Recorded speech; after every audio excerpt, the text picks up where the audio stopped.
Hello, everyone. Good evening. Welcome to the very first episode of The Rundown. My name is David Paskin. I'm so excited to be with all of you tonight.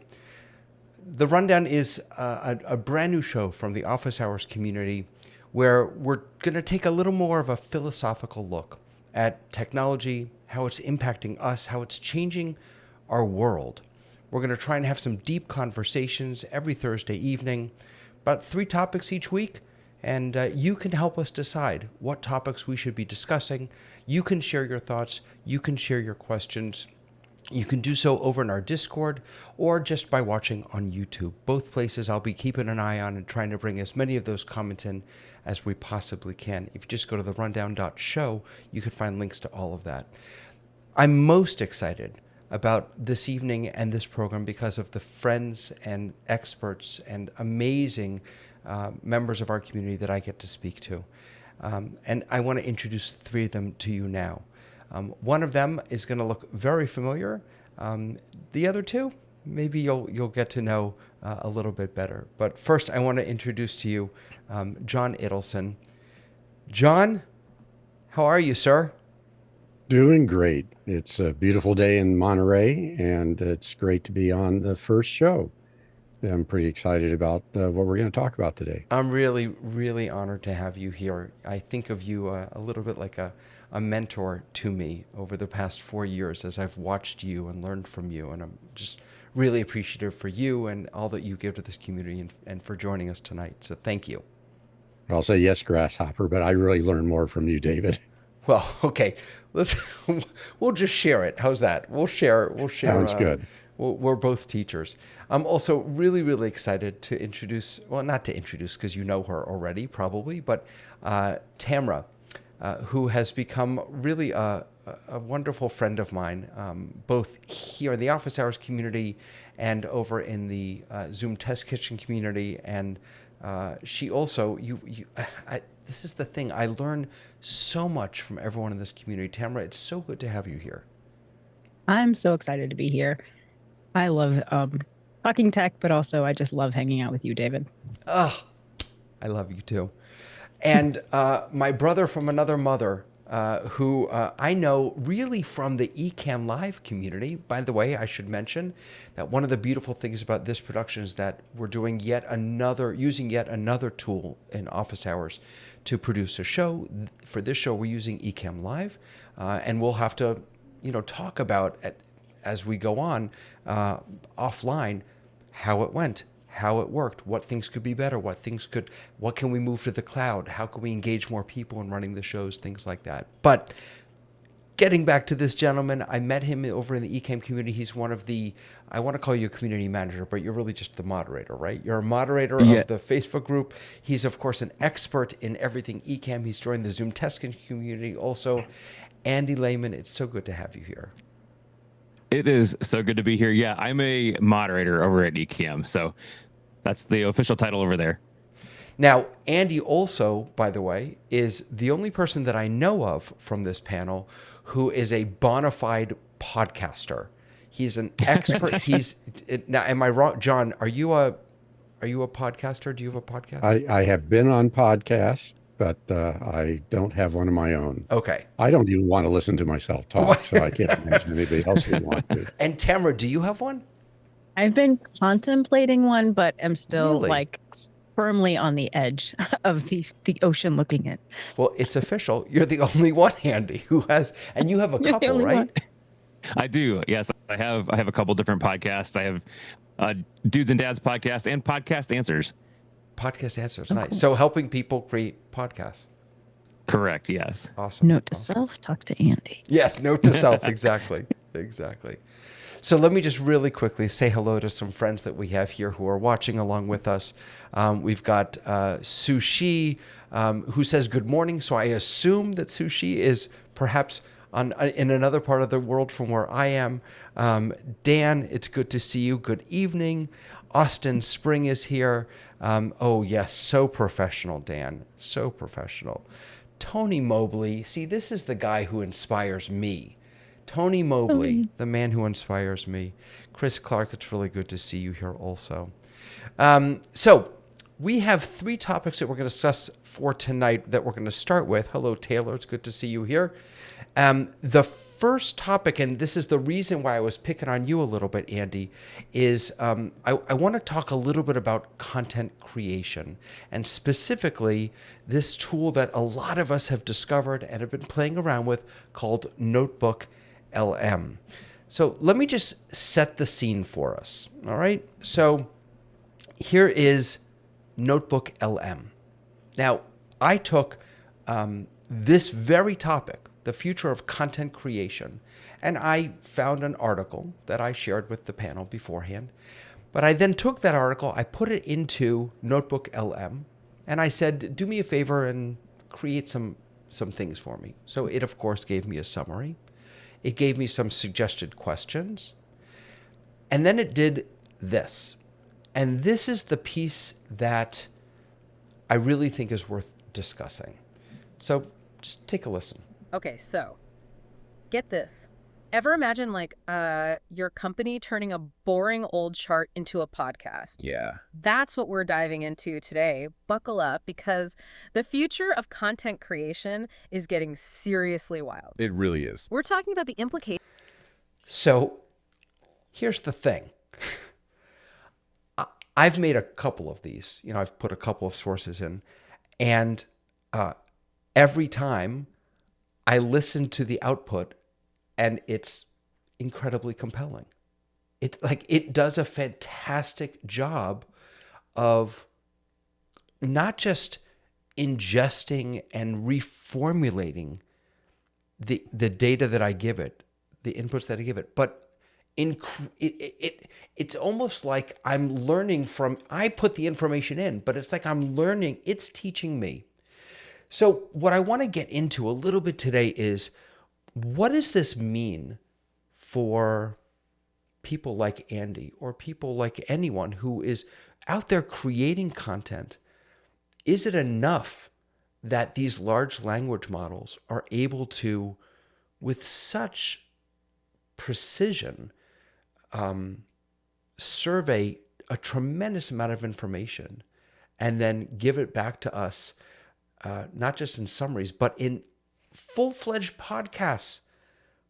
I mean, you'd never know that those 2 voices were not human beings, at least not Unless you listen to enough of them. Unless, Then yeah.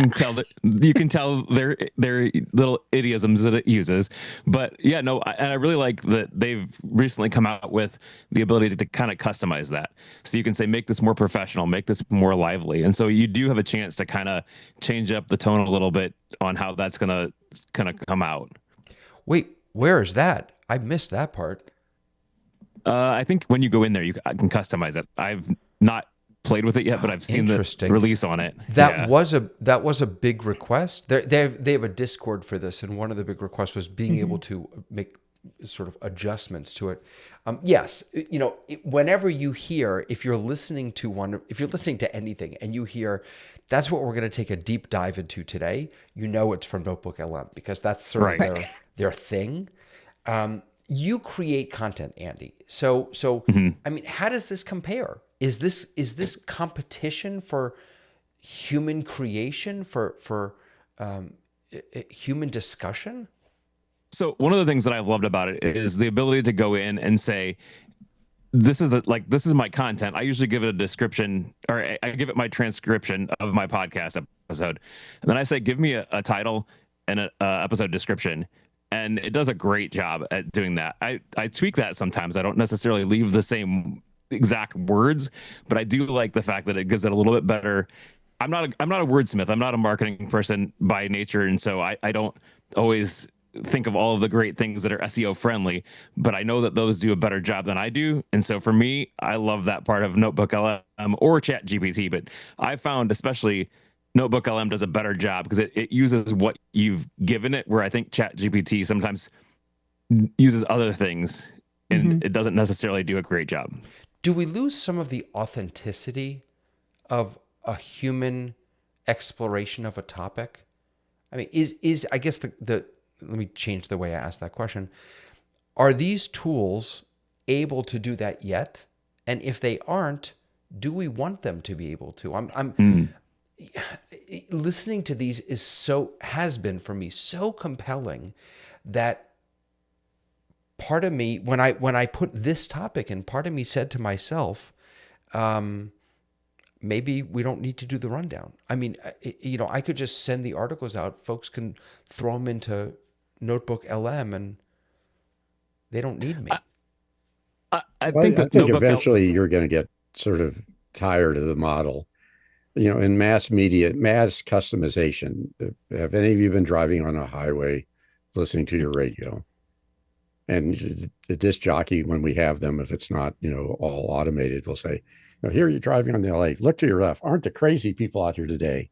And there's, thousands of people on the freeway, but they look to the left and go, yeah, the crazy guy's right there. I can tell. So, this is not really that personalized. I think, David, the question I ask you is sort of, was the article that you wrote written by a real human? Now, it'd be real interesting if Did I feed an AI article? Wrote the article and the AI article. And I'm a little bit of a computer programmer by trade. And so, garbage in, garbage out. So you probably read compelling articles and it was presented to you in a very pleasing and nice way. And it just enhanced the experience.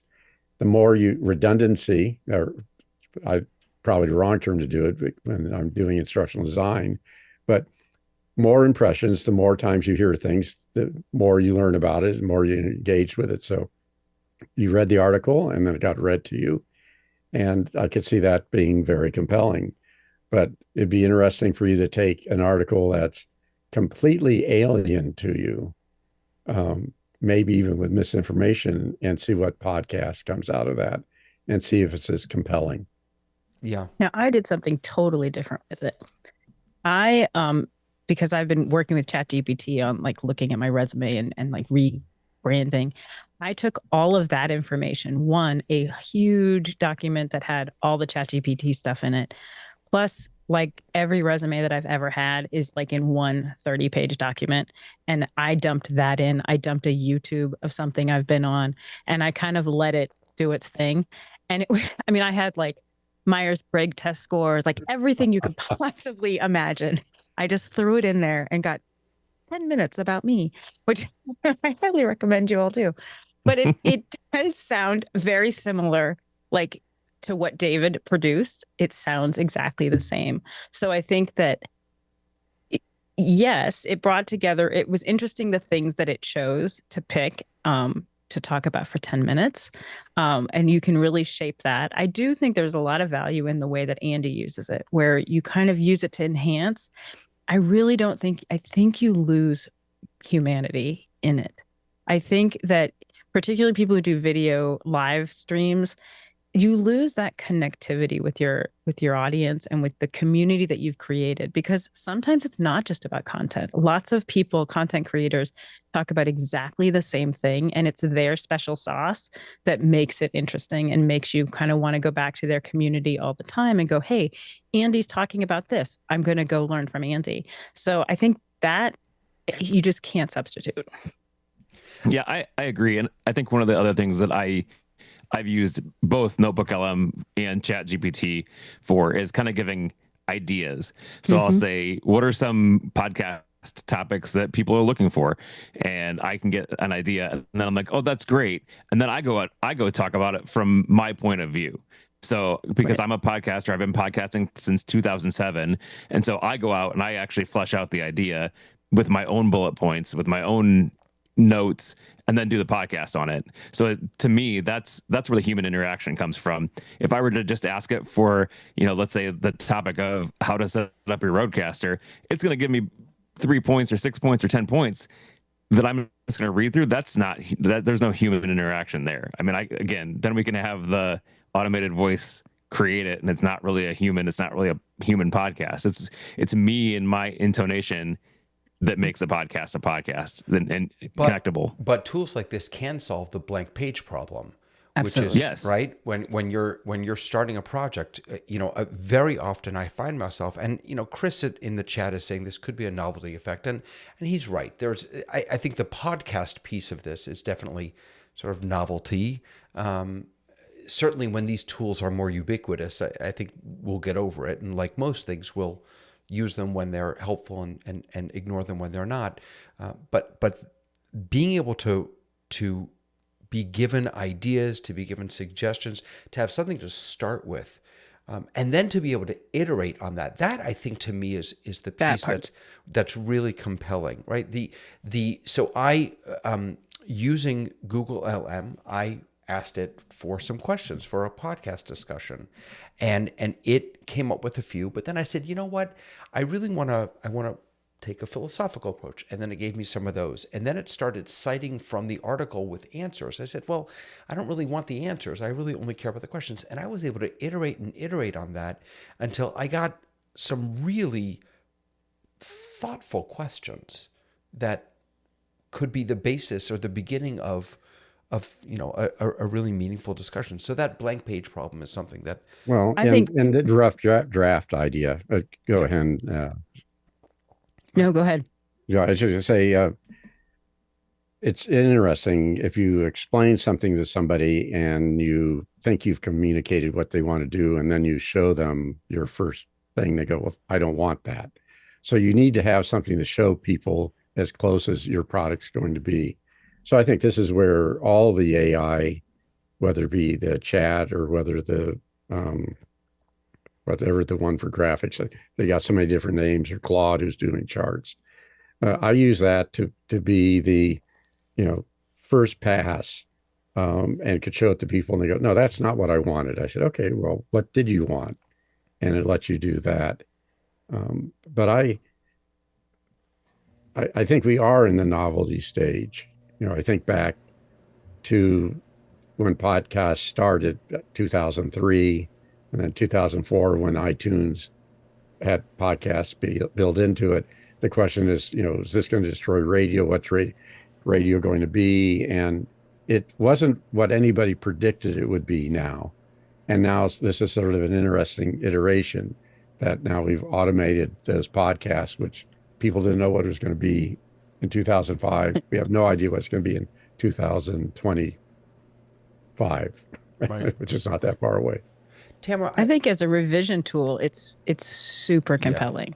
Yeah. I work with writers on a regular basis, and we've been kind of playing around with it as a revision tool. And what's neat about it is that it really takes away, you're not giving your baby to a human that you care about their opinion.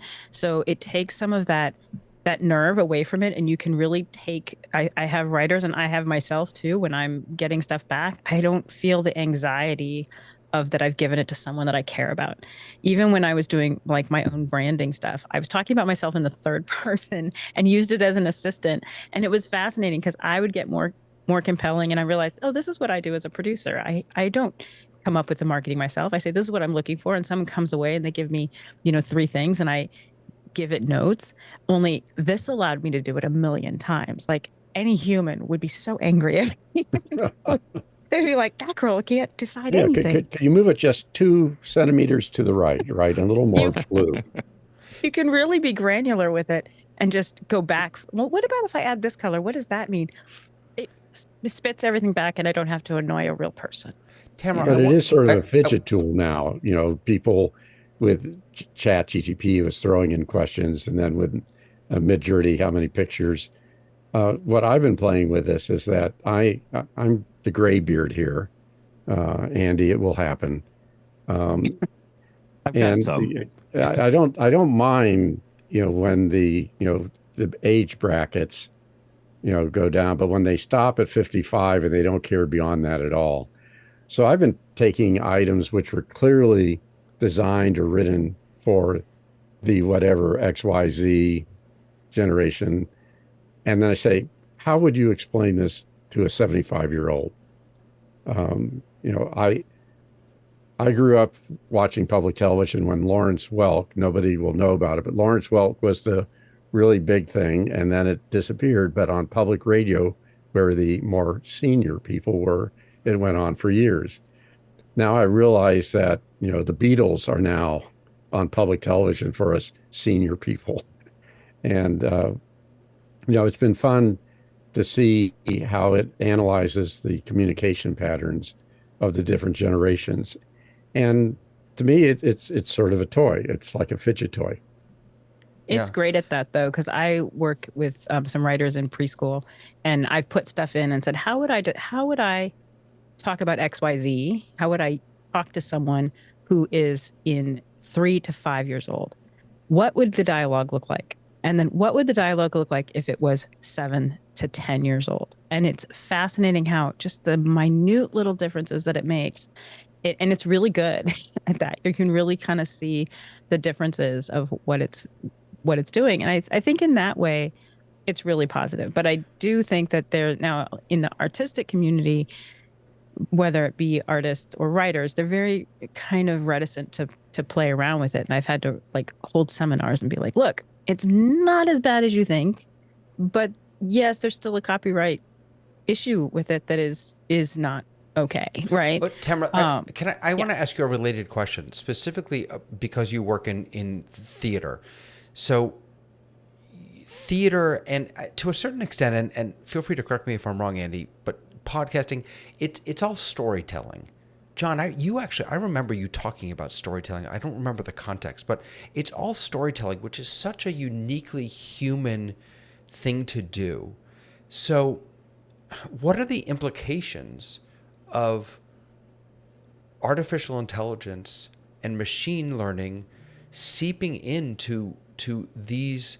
It's one thing to have them run calculations. It's another thing for them to start telling stories, telling our stories. Tamara? I think, David, Andy, go ahead, and then Tamara. I say in our original Discord channel for this episode, you had put in something about some guy, I think in Japan, who had created an LLM of his daughter that was no longer living. Oh yeah, and he was talking to her like it was his daughter, but yes. And that was scary. Like that was scary to me because to me it was like, that is not your daughter. Yes, it's saying things that your daughter may have said, but it is not your daughter. And so again, I think this goes back to the whole idea of just in general, the AI. While it's helpful and it can give us prompts, I don't think it's going to be a replacement for humans. I don't think that it can replace me as a podcaster. Tamara, you as a producer, I don't think it can do that because it's gonna help us out and it's good as an assistant. I like assistant AI, with A being assistant, just because I think that is more helpful because that's really what it is, not artificial. Yeah, I think to your point, David, it's less, I think, of a problem in theater than it is in television.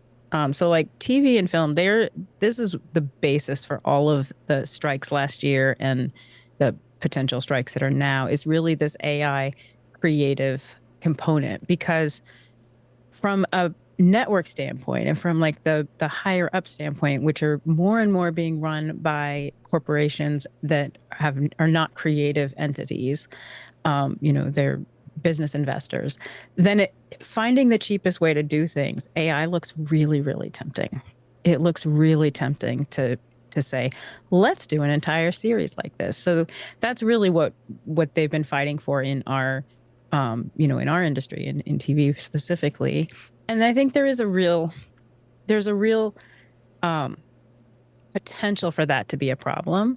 But at the end of the day, I think every new technology that we've had from the printing press forward has had the same conversation, which this is going to replace us. And then what do we do? And the truth is, it will replace some people. Some people are going to lose jobs, and jobs will be phased out that we didn't need to have, or that are redundant at this point. And the people who aren't very good at their jobs are not going to have a job but is it going to replace real storytellers? No, because I think storytelling is inherently human. And even though you can have something that sounds human, it doesn't come from that same place. And I think the storytellers who are good at what they do are going to rise to the top. And I think that that's not going to change based on AI. I have a 21-year-old daughter and a 27-year-old daughter, and I had a conversation with them the other day, trying to explain that to them, that whatever field they choose, they need to be one of the best in that field. Because if you're not one of the best, you won't be needed for after a while, because we will figure out how to have artificial intelligence do those jobs. Not every job, of course, but many jobs. So if you're going to pick one of those that can be done by computers, or you imagine may be done by computers, make sure you're one of the best, so that it matters. That or be flexible. Or be and flexible. That's the key, right? That's what's not happening as we're seeing generations come into the workforce, is that we don't have a sense of risk taking. We don't have a tolerance for failure.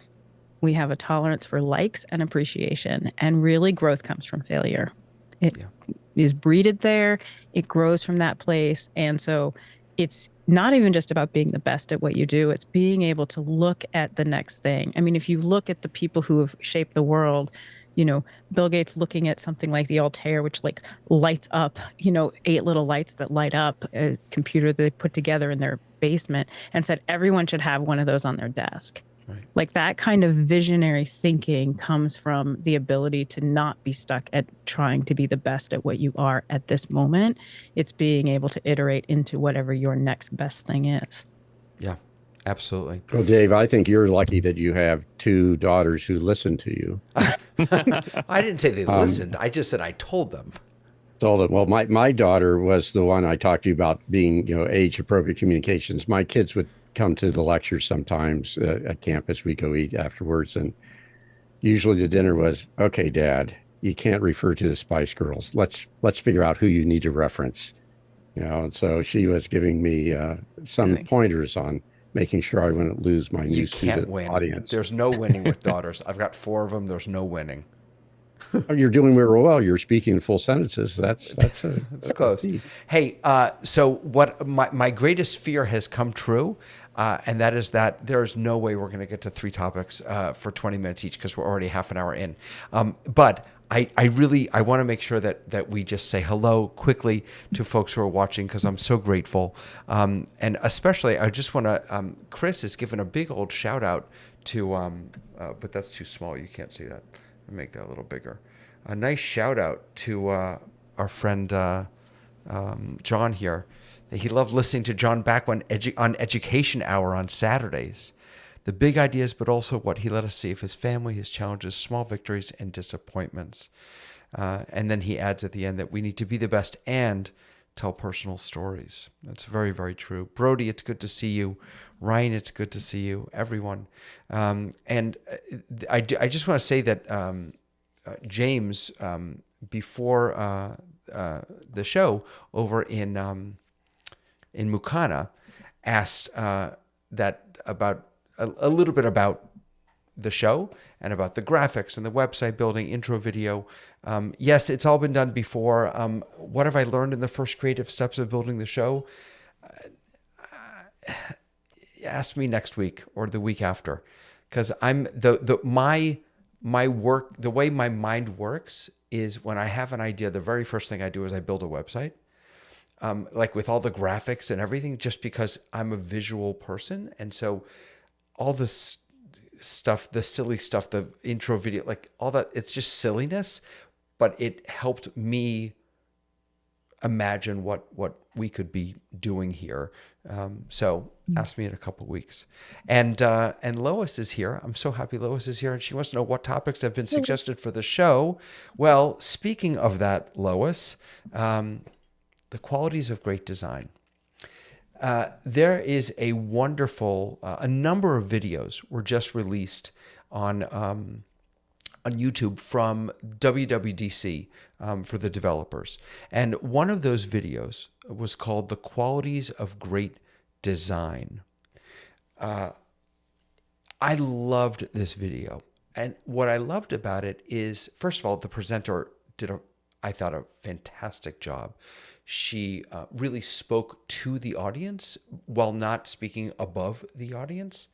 The entire talk was her reflecting on and synthesizing data from interviews that she had done with different developers and designers.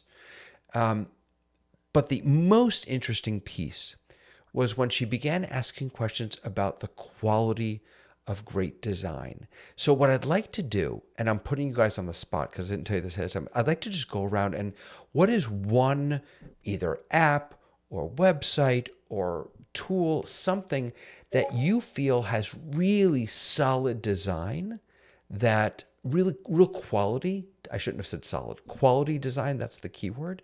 And what is it about that thing that that gives it that quality? Can I start with you, John? Is that okay?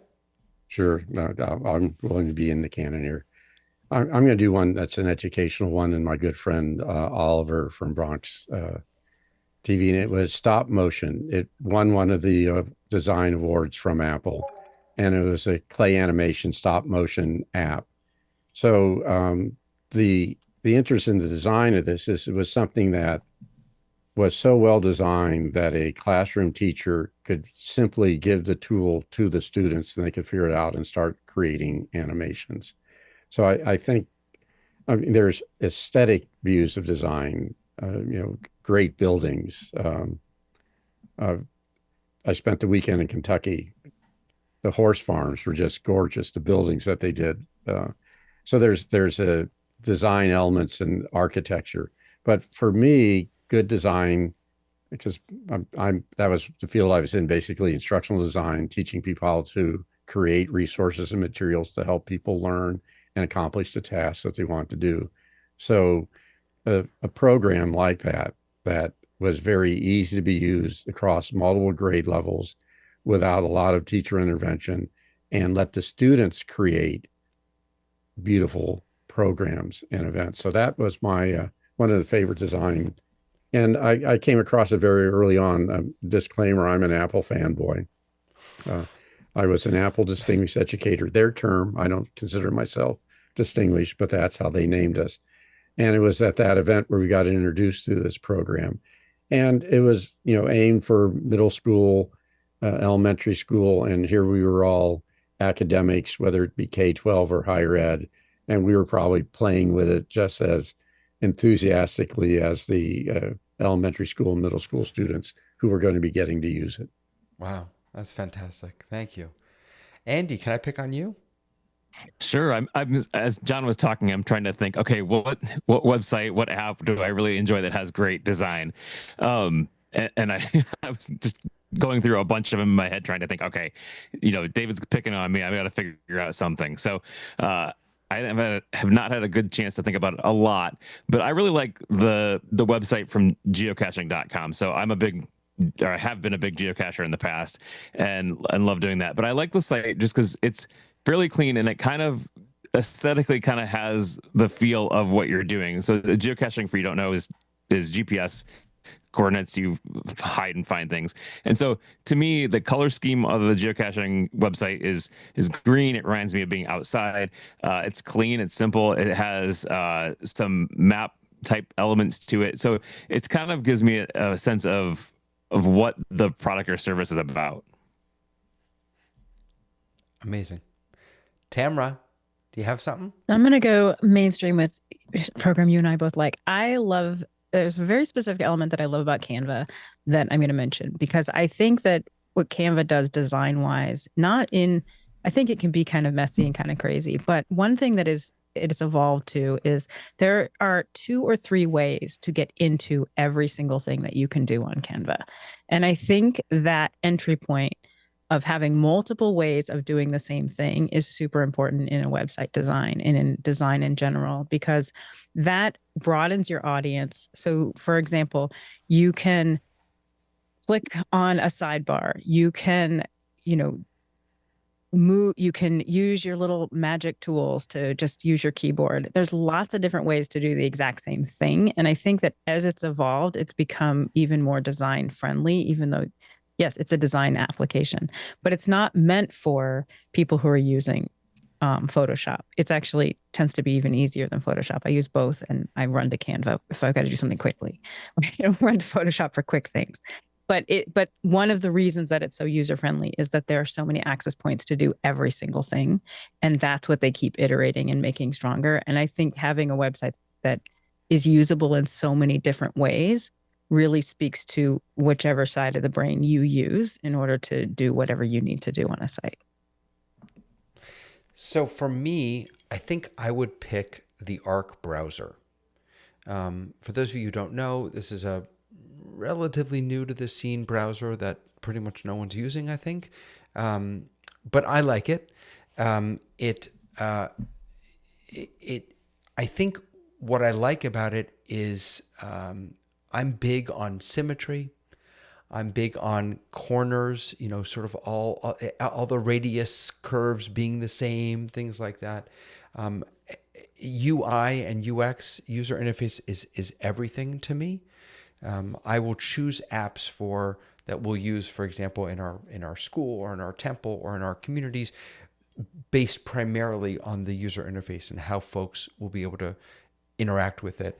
And the Arc browser it's just a nice, clean experience. And I think, to your point, Tamara, I mean, there are multiple ways to get to the information I need. I can have things pinned up here. I can have things pinned down here in folders. It's a different experience, which I think also I have always thought of myself as I'm a futurist. I'm much more interested in what's coming than what is. And so since every other browser has all the stuff up at the top, I like the idea of a browser with everything down the left side. This is something that I think it's a really nice, different, clean design. So what is it about these different things, or what is it about? I mean, Andy, let me pick on you again. You're a creator. You're making podcasts. What goes into? Where is the quality there? What do you strive for, so that when you're done and you're listening back, you can say, you know what, that's quality. Yeah, so for me, it's definitely going to be audio quality, and by that I mean I don't hear a whole lot of room echo. I am not hearing extra noises. The kids talking downstairs, the dogs barking, me hitting the table. I'm not hearing those things. It's very clear, very even level, like just kind of a clean, polished product. So essentially the same thing that you said with designing clean UI UX. For me, audio is the same way. It's going to be something, uniform, level, clean, essentially like a good production.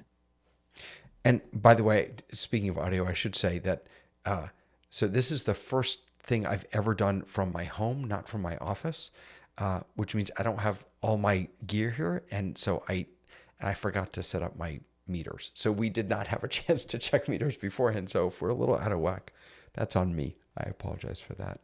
Well, I like your new setting. I thought maybe you did a new studio just for this show. No, this is my eldest daughter moved out, and so I earned a new home office studio.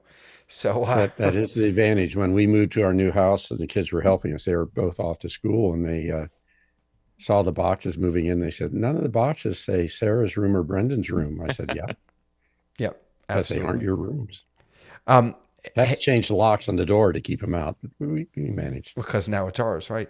We're going to come back to this, but I just want to, Leo Mindell, who I don't know why he's awake, go to bed. It's like 3 a.m. where he is. He's in London. Leo, what are you doing? He says to me, AI is just a tool to visualize thoughts faster. He's going back to the earlier discussion, but I wanted to make sure to honor him and bring him in. The same way the pony delivered letters, then fax, then email, AI still needs a human to think the thought. It can't replace that.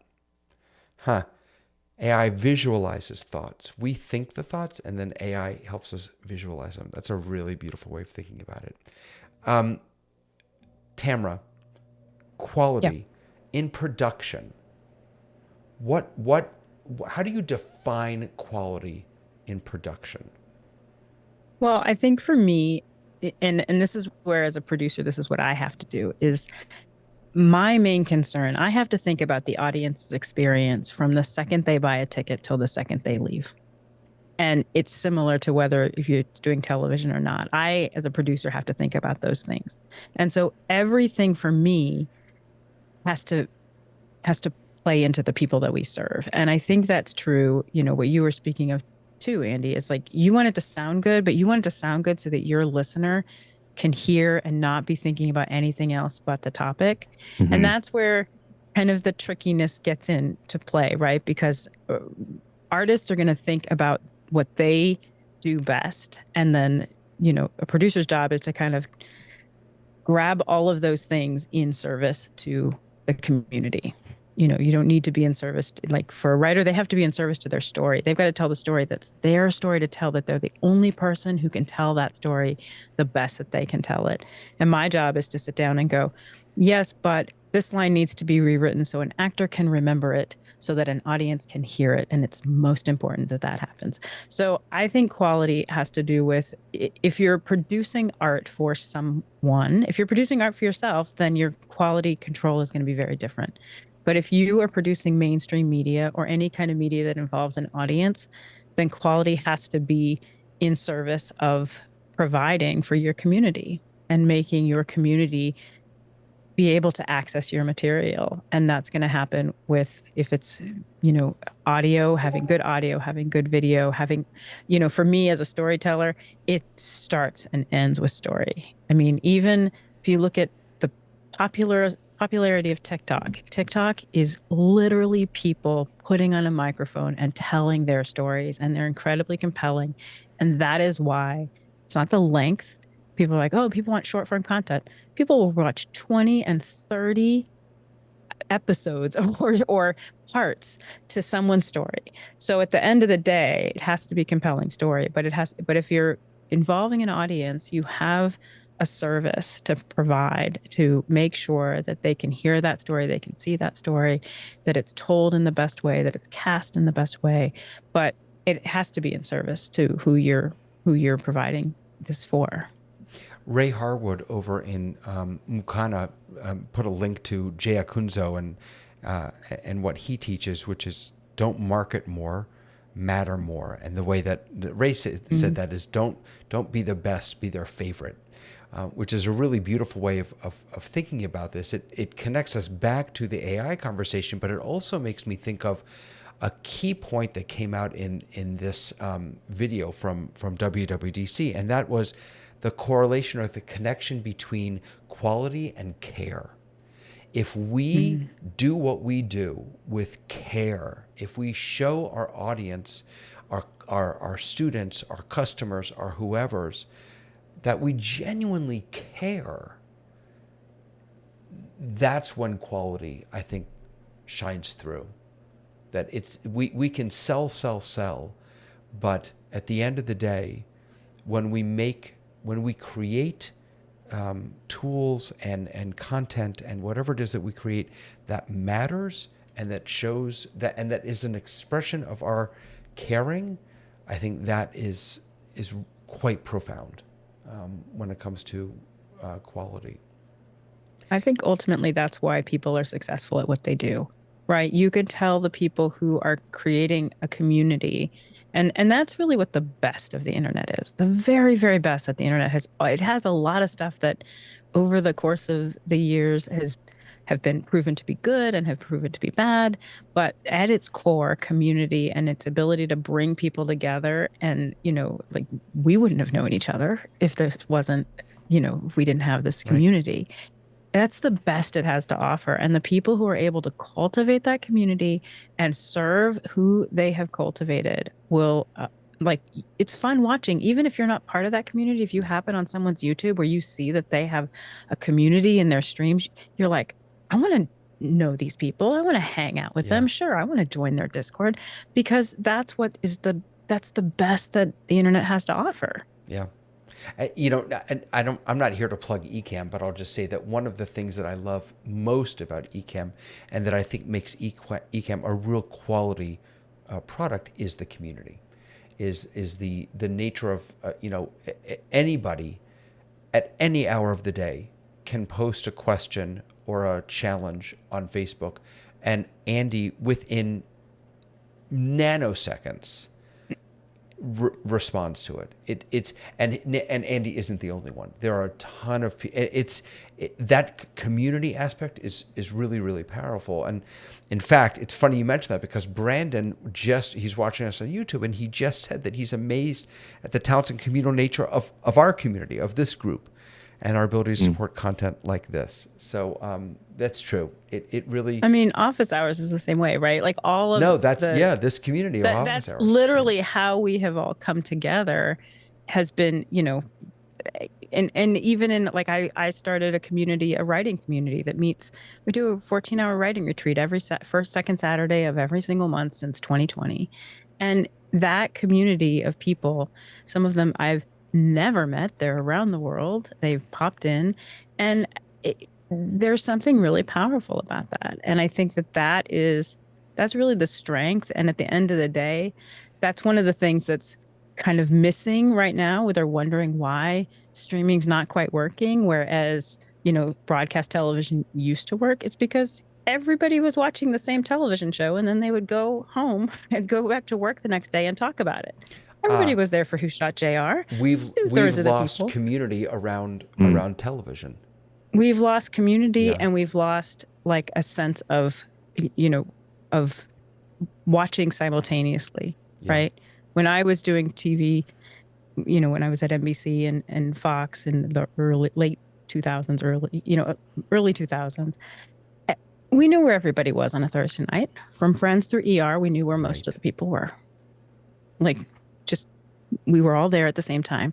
And that doesn't happen now because we're watching in an asynchronous way. And we're kind of like, wow, what's happening? How come people don't have an attention span anymore? People have an attention span. They want story, and they want it to be predictable. They don't want to wait 3 seasons to see a show. They want to be involved in it. And so like that part has always been all the way back through entertainment, when you had storytellers in the square who would come and tell stories to the town square. They'd tell fairy tales, and everybody would come watch them. Same thing with like looking at Shakespeare and going all the way through. You see that community, and that's where this creator economy is coming from, because people are in community with each other, and they're creating and for each other, and they're serving a very specific niche of people. And I think that's one of the reasons why we're seeing a shift in what people are watching and how intentional they are in what they're spending their time doing. Yeah. I'm going to pull the academic part here. Communities have been around for such a long time. You think of the original guilds, which were communities of practice. Back in the 2000s, when you were talking about, we know who was going to be watching television to see what Archie Bunker did or whatever. There was a lot of work in the field I am in higher education talking about communities of practice. And in the old days, before the internet, the libraries, research libraries of universities became known for what they might have. The Steinbeck Library at Stanford and at San Jose, you could name certain libraries that were known for certain subjects or book matter. And then the academics studying those would go there, and that became that community of practice. It's just harder to establish an asynchronous community. And I think that's the interesting thing. And even in office hours, although things are happening all the time, there is a fixed time. Unfortunately, somewhat US centric, just because it's the time it starts on the East Coast. But communities of practices are critical for people to be able to transfer knowledge, to learn new knowledge, and to succeed. Well, I think that's interesting too, because I think I'm a big podcast fanatic. I love that. I love the time shifted nature of that. But at the same time, I also love live streams and watching with people. I love seeing comments on screen.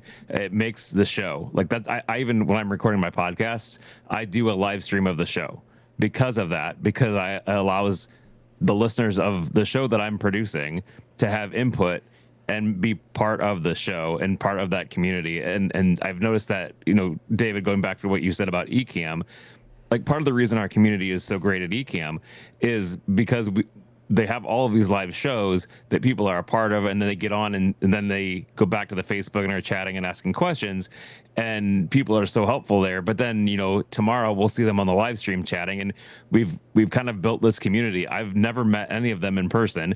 David, that's how I know you, is through Ecamm, but I've never met you in person. But I do feel like there's connection there because of that. Yeah. Absolutely.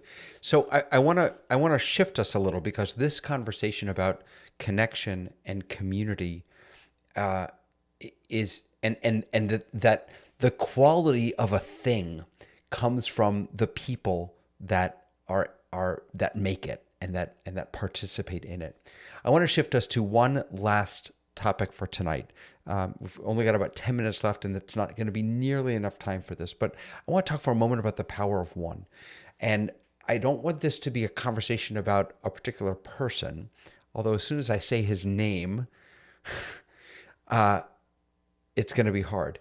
Elon Musk has a tremendous amount of power because of what he has been contributing technologically to our world. Starlink and providing Starlink to war-torn countries and disaster-ridden areas. SpaceX. I was just talking with my family the other day. We can't even bring our astronauts back from the International Space Station. We have to outsource it to Elon Musk. Because of what he has been able to do, and of course it isn't just him, it's the team of SpaceX, it's the team at Starlink, but he has garnered a tremendous amount of power. And so what I'm wondering from you is, at what point is Google too big? At what point is Elon Musk too big? At what point is a social network too big? At what point do we need to insist that the tools that we use are created by a community, not just one person or one entity? Are we treading in? Is it dangerous? I guess is what I'm really asking. Are we treading in dangerous I'm going to waters? sort of derail you a little bit, but I think it's going to come circling around. How many of you have heard of Hanya Home? Hanya Home? Yeah. I don't think so. She was a ballerina in Germany, and at 40, she left Germany, came to the US. Things were happening in Germany that weren't great. And she reinvented herself. She's commonly known for bringing dance to the theater. She did the choreography for My Fair Lady, Kiss Me, Kate. She was a contemporary of Martha Graham. And in the days of Martha Graham, that was a style of modern dance. But there's a documentary on Hanya, and I'm into dance, but trust me, we'll get to something with this. But with Graham, all the dancers looked exactly alike. That was the whole idea. And they even called them Graham crackers. And her strength was the creativity that she could do with a mass of human bodies conforming to her will in the dance. Hanya did a whole different approach. One woman, age 40, came over, reinvented what the musical was by adding dance to the conversation. She also was known for not a style like Martha Graham, but the ability to take the individual strengths that a dancer had and then have them explode with the creativity that she helped nurture. She changed theater. She changed the lives of people. So I think the power of one, we could all probably go through our list of the powers of one person who really made that incredible difference, whether it's the Nobel Prize winners. I think the challenge about talking about Musk at this point in time, in this day, this week, is we're too close to it. There is a power struggle here of who controls technology, and that's not going to go away. And I don't think that's Musk's problem, but it is going to be something society is going to have to deal with. But you just put your finger on my concern, and Chris actually mentioned something again about the last topic, but it fits here. He talks about vulnerability. A key element of sustainable and vital communities is vulnerability. When you have this much power, you can't. There's no humility. There's no vulnerableness. A sense of vulnerableness. It's almost as if you're untouchable. And so how do we how do we protect ourselves from that without stifling the unbelievable contributions that the Steve Jobs and the Elon Musks have and the ballerinas have contributed to our world? So I think that on the surface, it looks like, well, if you have all the money, you get to play. And I actually think the privilege that an Elon Musk has and that a Steve Jobs had is the privilege of failure. Because failure is where you grow and thrive and where you take risks. And if you look at the enormous risks that Elon Musk has taken and the failures he's had along the way, that's where that power comes from. And in one of the ways we have to, and it's the same with Martha Graham and with your Anya Home. Yeah, with your choreography analysis, because if you're not able to fail, if we're not growing a culture where people are willing to try something and be bad at it, then that is not, we're not going to be growing. The company that my producing partner and I, for theater, we tell all the young people coming in, we're like, your job here is to fail, and your job is to fail super big, and we're going to fail in front of you. And this is a place where you come to fail. And I've had people fail in magnificent ways, but you can't celebrate growth and you can't see growth happen if we are so afraid to fail and so afraid to try something new and so afraid to learn. And that's where things have shifted.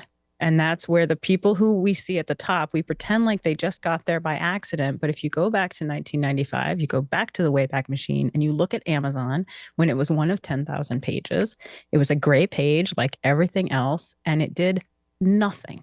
You put your email in and it sent you a newsletter of sales in your area. But they had something really interesting.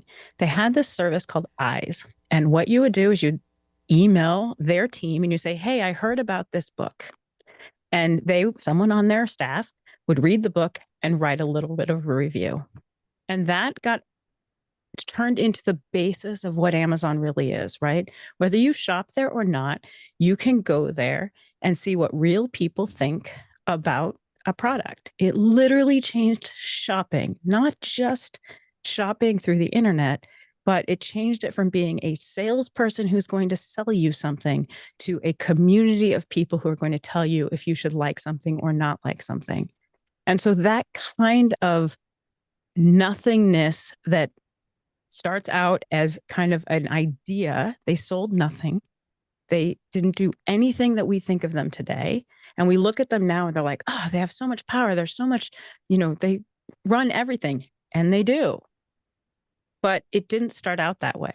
And that's where I think it's so easy now to look at these big corporations and go, oh, but they're like taking over the world and capitalism's terrible. It's like, but they took risks, and we are getting further and further away from the point where we as humans are willing to do anything wrong. And that's something that I think if we start shifting that narrative where we don't need as many likes, we are willing to just try something, whether we're good or not, and try something else and learn. And that's something that I think we've gotten away from. That is really the point of people who change the world are people who are willing to be wrong. Andy, I want to let you jump in if you want to, but I just want to share that John, who's watching on YouTube, says that when the cost of distribution approaches zero, network effects incentivize natural monopolies. And current legislation is ill-suited to regulate monopolies based on controlling demand versus supply. Any thoughts, Andy, that you want to throw in? Well, and the Amazon one is very interesting because it is amazing what he did and the power it has. But recently I was traveling, not in the major cities, but in rural Kentucky, in New Hampshire, and we forgot something we needed to go buy, and there were no stores that we could go to. Yep. So the only way we could get what we needed was to order it overnight through Amazon. Yeah. Yet there were a lot of empty storefronts. There were a lot of people who clearly had been working in those stores that now were either papered over or becoming a community center. They were being repurposed. But I think probably beyond today, we have a good topic for next year because absolute power corrupts absolutely. So, Yeah. at what point is something too powerful that we have to figure out how to deal with it? Yeah. Andy, I want to give you the last word if you'd like it. Yeah, so I think this is just a very interesting topic because I think, what John said, the power of one is so awesome that what one person can do, given the right, like what they're doing in for good, right? If you're doing things for good, but then we think of things like what Elon is doing, and he's doing good too, but also then you end up with that, like, okay, I can sneak and I can have power that I probably shouldn't have. And so Right. on both ends, the power of one is a very interesting topic, and it's got me thinking. So yeah, something I'll be thinking about all week. Me too.